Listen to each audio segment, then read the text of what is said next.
কখনো ক্ষমতার অপব্যবহার করো না, কারণ ক্ষমতা চিরস্থায়ী নয়।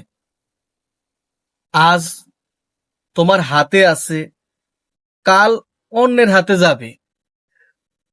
আজ যাকে তুমি ছোট ভাবছো, যার সাথে খারাপ আচরণ করছো, হয়তো কাল তারই দরজায় গিয়ে তোমাকে দাঁড়াতে হবে। মনে রেখো, মানুষকে পদ দিয়ে নয়, মানুষকে মানুষ হিসাবে সম্মান দিতে হয়। কারণ ক্ষমতা শেষ হয়ে যায়, কিন্তু আচরণের স্মৃতি থেকে যায় সবার মনে। আজকে যাকে তুমি অপমান করলে, কাল সে হয়তো তোমার জন্য একটা বিনা পয়সার দোয়াও করবে না। এটাই ঠিক।